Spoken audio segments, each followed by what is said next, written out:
Today I'm going to show you how to make vegetable fried rice. For this recipe, you're going to need a half a cup of diced onions, a quarter cup of diced celery, a half a cup of diced carrot, 3 cloves of garlic minced, 2 ounces of soy sauce, 2 scallions sliced thin, half a cup of frozen green peas that are defrosted, 2 eggs that we're going to scramble, 1 teaspoon each of salt, pepper, onion powder, and garlic powder, about 2 to 3 tablespoons of olive oil, and about 3 cups of rice that is cooked. I started out with 1 cup of uncooked rice and then I cooked it. So let me show you how I did that. I used parboiled or converted rice for this recipe because I felt that it is less starchy after I cook it. I took a medium pot, filled it up about 2/3 of the way, which is about 5 cups of water. I brought that water up to a rapid boil. I added my rice and a tablespoon of salt. I stirred it to make sure that none of the rice was sticking together. I let it come back up to a boil, and then I let it simmer for about 18 minutes until the rice is nice and tender. I like this method to cook rice for when I'm making fried rice because it comes out a little bit less starchy. After my rice is finished, I'm going to drain it into a colander and cool it down. For fried rice, I always like to use rice that is cold. So after I cook it, I always like to rinse it and cool it because it is much better to make the fried rice with chilled rice that you have washed any of the remaining starches away. So the final product is more individual grains of rice. If you have rice that's already cooked, you need about 3 cups for this recipe. Let's take a look at the pan that I'm going to use for this recipe. I'm going to use a wok. A wok is a round bottom cooking pot that originated in China.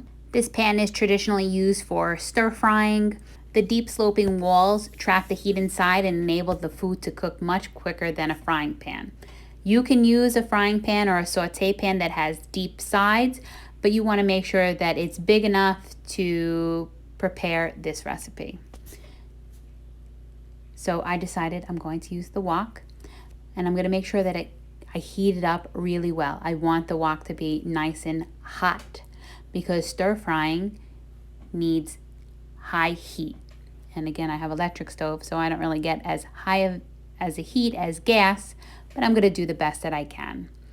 I'm going to add about 1 tablespoon of olive oil. And the first thing I'm going to do is I'm going to make my scrambled eggs. So you don't need a nonstick pan to make scrambled eggs. What you need is enough oil and enough heat on your pan to make sure that they do not stick. So I'm going to put my oil in the pan.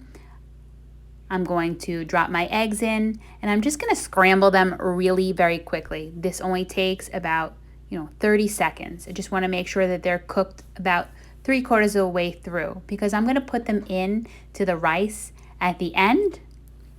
So they will keep cooking after this.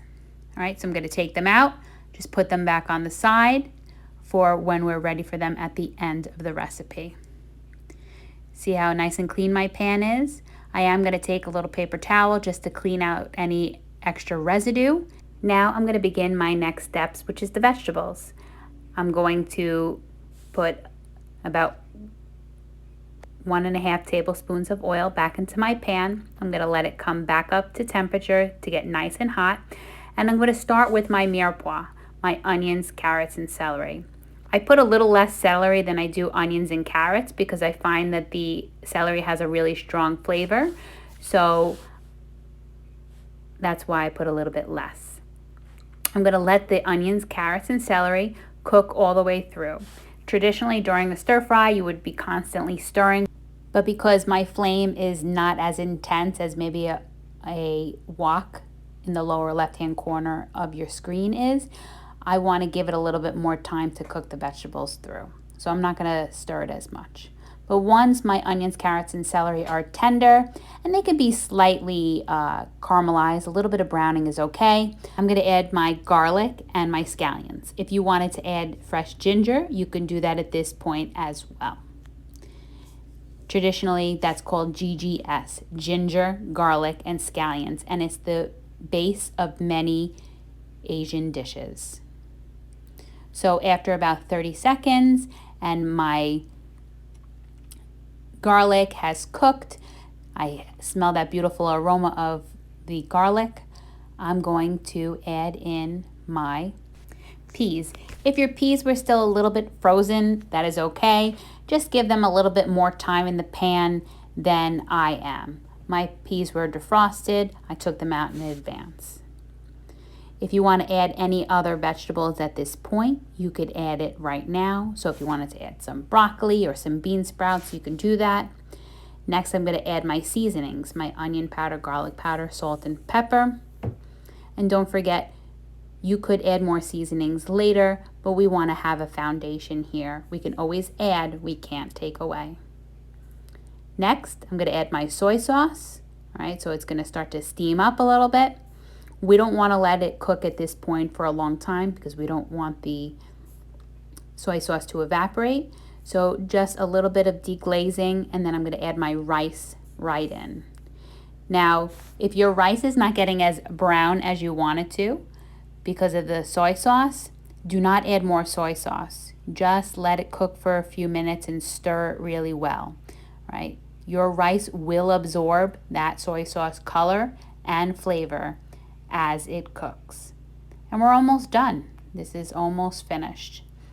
I like to let it cook like this on a lower flame for about 3 or 4 minutes. And then I will add my eggs. I don't add my eggs any earlier than this point because I don't want them to absorb any of that soy sauce. I want them to stay bright and yellow. And so they would turn slightly darker in color if I added them before I added the rice. So at the end is fine.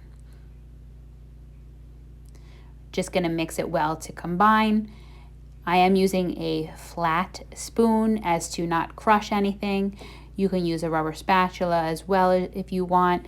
Just make sure that you're being gentle with the rice. I will taste my rice and adjust for seasoning. Any additional salt and pepper if I need it. Remember, the soy sauce also has salt in it, so you don't want to add too much in the beginning. And then I'm ready to serve it. If you want to add any chicken, beef, or pork to this recipe, or even some fish, you could add it at this point. If you want to heat this up a little bit later, just add a little bit of water and put a lid on top and let it steam to heat the rice all the way through. So that's our recipe for easy to make vegetable fried rice. If you ask me, it's better than takeout. Thanks for watching. Don't forget to give us a like, subscribe to our channel, and hit that bell for notifications for when we post new videos.